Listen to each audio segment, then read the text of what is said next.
On May 20th, 1967, an amateur geologist saw two objects hovering at Falcon Lake, Canada. After this sighting, his health would decline and he would spend the rest of his life feeling the effects of whatever he witnessed that night. This is the Falcon Lake Incident.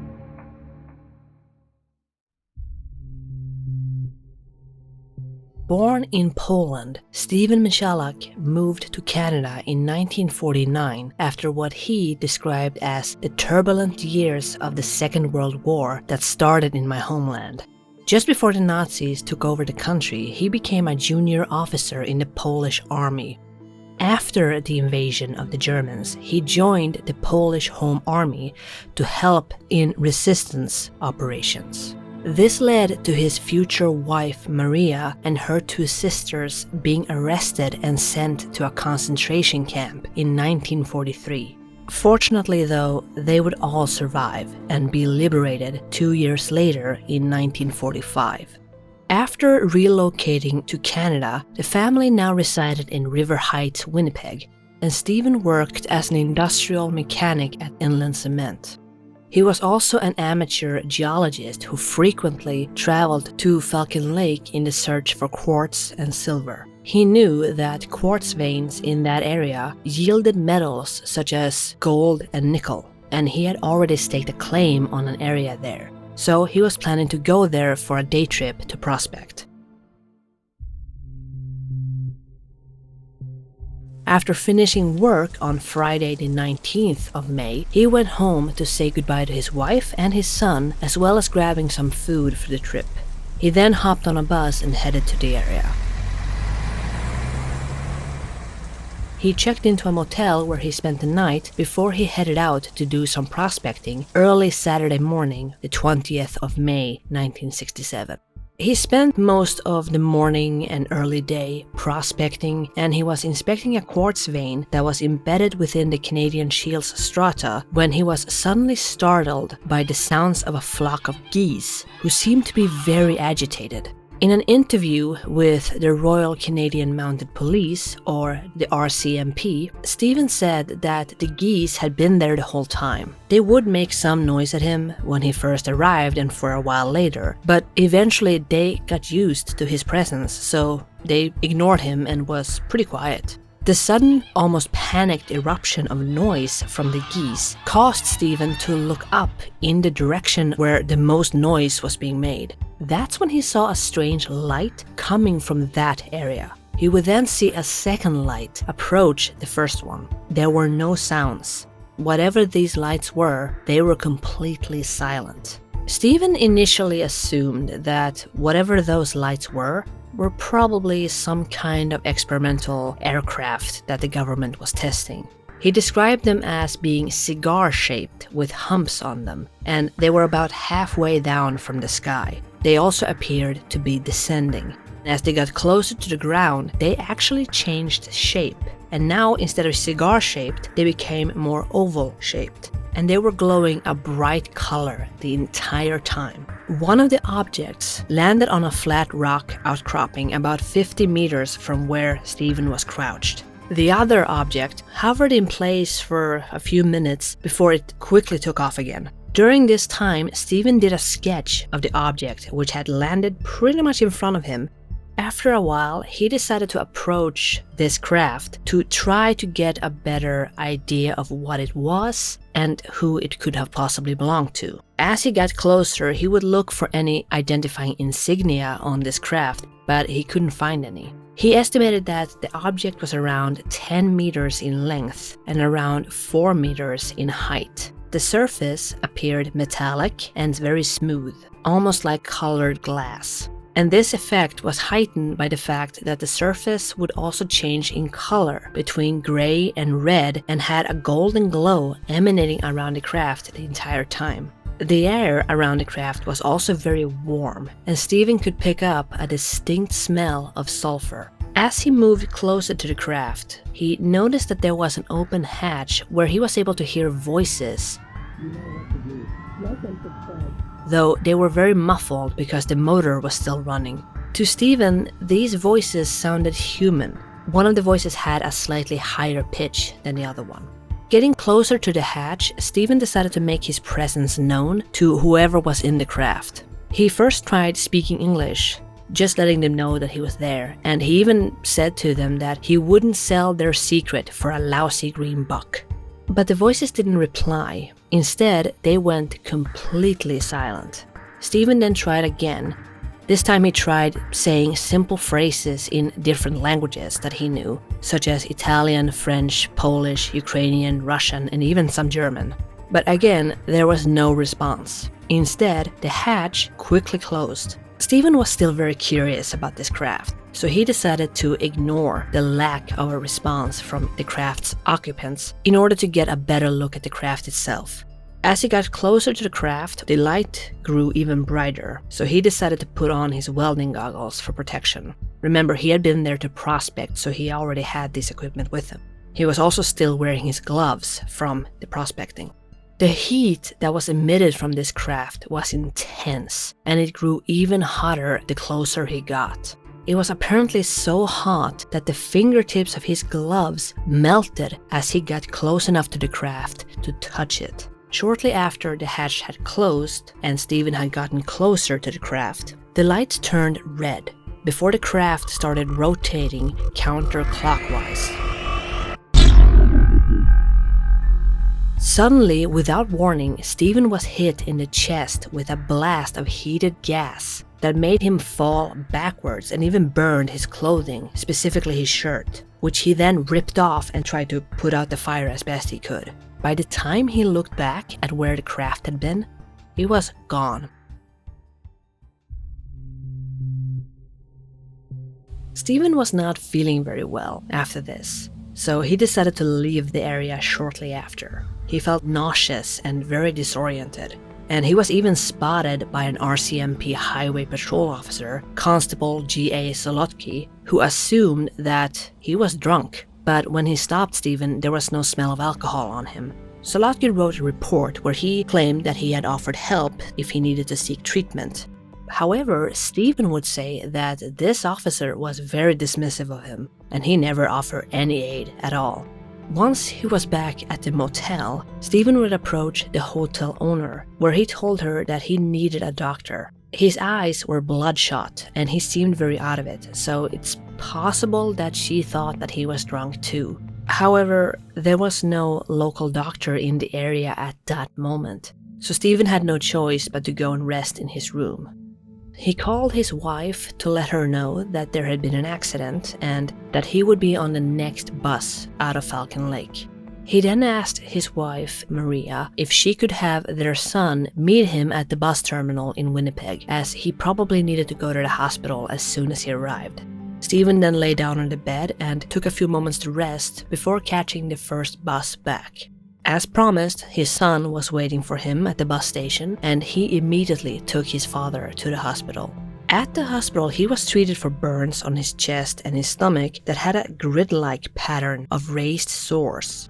Stephen would be interviewed by the RCMP on May 24th, 1967, and in that report, it was noted that Stephen seemed to be very uncomfortable physically. In addition to telling them what had happened only 4 days prior, he also told them that ever since this experience, he struggled to eat as he got sick no matter what he ate. He also told them that he had a continuous pounding headache and there was a strange taste in his mouth, similar to burned wiring insulation. He suffered from bouts of diarrhea, blackouts, and he also continued to lose weight for several weeks after. He would seek treatments from various hospitals, but eventually he sought help from the Mayo Clinic in Minnesota, where they conducted a physical and psychological evaluation of him and determined that Stephen was of sound mind and he had not been hallucinating.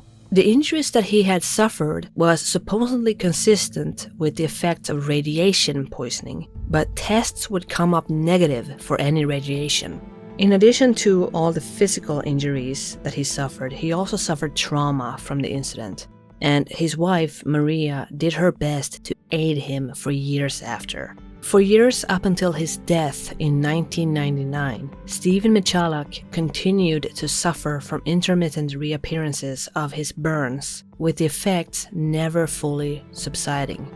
Stephen never blamed the craft nor its occupants for the injuries that he suffered. Instead, Stephen makes clear that what happened to him was his own fault. He simply got too close when he shouldn't have. And he actually warned others to keep their distance if they were to see something strange like that. He would also continue believing that the craft he had seen was an experimental aircraft. Stephen came forward with his story to the Winnipeg Tribune, and he would also publish his account in a manuscript titled My Encounter with the UFO, 1967. Following the publication of this story, he would be questioned with the RCMP, as I already mentioned, but he would also be questioned by representatives of the Royal Canadian Air Force and other government agencies. He would also be questioned by various members of the public and the media, who were of course very curious about the story. While most were very skeptical about this story, a search was conducted in the area where Michalak said that he had seen the craft. This search would later intensify with helicopters combing the area. Other agencies, such as the Department of Health, the Department of National Defense, would join the RCMP and the Royal Canadian Air Force in the search. The United States Air Force and the Aerial Phenomena Research Organization would also travel to Canada to join the search. And once his health began to improve, Stephen would also assist the investigators in this search. At first, it was assumed that Stephen had been hallucinating as a result of alcohol consumption, though the examination done by the Mayo Clinic would disprove this, as they determined that he was of sound mind and did not hallucinate. The report by Constable Solotki said that they couldn't smell any alcohol. At the site where this landing supposedly occurred, they would find a big circle of burned vegetation, as well as the presence of highly radioactive elements within soil samples. They also found metal that had been melted into cracks of rock, which also showed high levels of radioactivity. The results of the investigations done by the United States Air Force, the Canadian Armed Forces, and the RCMP would all come up inconclusive. In their report, the RCMP would even state that they can't explain the injuries that Stephen suffered, nor could they explain that burned circle of vegetation that they found in the area. The radioactivity, however, would be explained when it was found that there was a radium vein that was near the site. This story caused a lot of attention to be placed on Stephen and his family, which in turn led to a media frenzy. This is something that Stephen reportedly hated. He went from wanting to share his story to hating the attention that it drew to his personal life. And he avoided interviews with the media whenever he could. At one point, he had even grown so weary of the attention that he had written that he regretted going public with his story. And I'm sure it didn't help that his family was suffering from harassment and their son became a target for bullies at school. Like any other story of a strange sighting, there are those who believe and those who don't. Many skeptics of this case believe that alcohol is the cause. They say that Stephen had been drinking, he would accidentally burn himself, and then he made up this entire thing to hide the real reason, i.e. his drinking. One who believes in this explanation is Aaron Sekulich, who in an article for the Iron Skeptic lists the inconsistencies between the report written by Constable Solotki and the story given by Stephen. A bartender at the Falcon Hotel, where Stephen had stayed, would also reportedly claim that Stephen had drunk at least 5 bottles of beer the night before the alleged encounter, which contradicts Stephen's claim that he hadn't had anything to drink at all. Another explanation given was that Stephen may have wanted to keep competitors from prospecting on his site, and he thought that this story would keep them away. In essence, we have a guy who's basically a drunk who is trying to keep people away from his prospecting site. Well, if he wanted to keep people away, he failed, because this story had the opposite effect. both the public, the governments, and the media would all descend on the site pretty quickly. As for the evidence that was found, the burned vegetation and the melted metal, they had all just been planted there. All of this was done to really sell the hoax. Burned circle of vegetation was just something that Stephen did himself, which is probably how he got burned. Speaking of the injuries that Stephen suffered, writer John B. Alexander writes in the Journal for Scientific Exploration that some of the long-lasting effects were simply the result of an allergic reaction. He also points to the inconsistencies within Michalak's testimony and the other statements by other witnesses as well as the police. However, Chris Rutkowski, who is the research coordinator of the Winnipeg-based ufology research, have stated that if Michalak's story is a hoax, it has enough complications to make it one of the best on record. He also points out that in Canada alone, there are about 1,200 reported UFO sightings every year across the country, and about 3 to 5% of those reported cases can't simply be explained away. When the RCMP investigated this case, they made inquiries at various hospitals, such as the Selkirk Mental Hospital, the Brandon Mental Hospital, and the Winnipeg Psychiatric Institute. And this was done in order to see if they had any records of a possible mental illness or disorder that Stephen might have been suffering from. Nothing was found.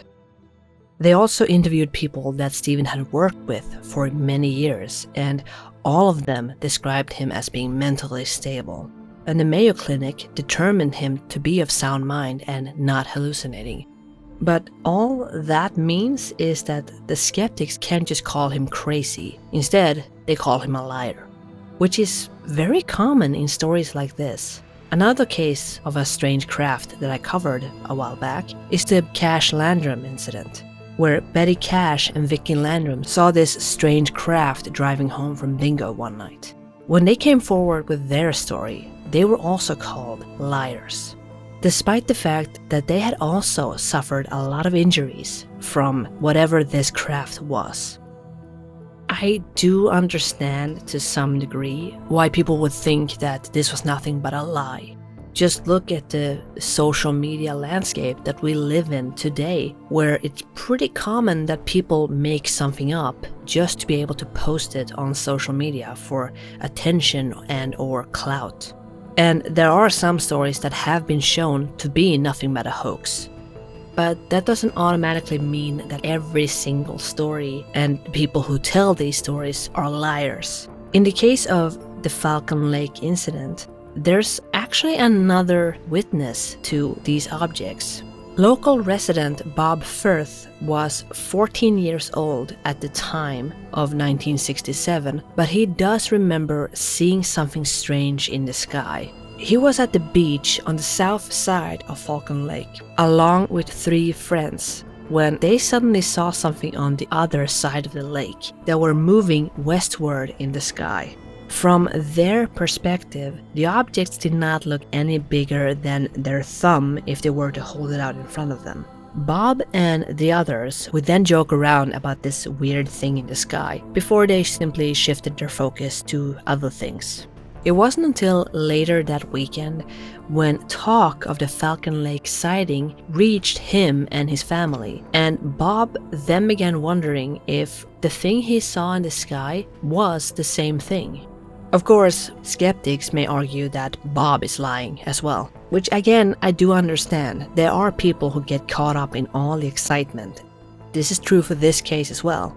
One person who got caught up in all the excitement was Barb Hamilton, who was 12 years old at the time. She would form a UFO club with her friends, and they also headed out into the forest to see if they could find something. They heard a beeping sound that scared them enough that they ran away, but they would later learn that this was nothing but the call of a saw-whet owl. The point is that it's not unusual that there are those who may want to get in on the story, especially if it garners a lot of attention. However, does that mean that every single person who comes forward with a story as crazy as this one, are all just lying? Does that mean that we should just dismiss any such story like this outright? Or is there possible that there is some kind of middle ground? In the Cache Landrum incident, the ladies never claimed that what they saw was an alien craft. They believed that this aircraft was something that the government refused to acknowledge. Stephen Michalak essentially believed the same thing, that he had seen an experimental aircraft, though he did admit that while he had never believed in UFOs, he found himself wondering after this whole ordeal. In 2019, Michalak's youngest son, Stan, would publish a book called When They Appeared, Falcon Lake 1967, The Inside Story of a Close Encounter. He had always believed his father, and he was very angry on his behalf at the way his father was treated after sharing the story, with both the harassment and being called a liar. For Stan, this book is closure. A kind of farewell to a story that has stayed with his family for a long time.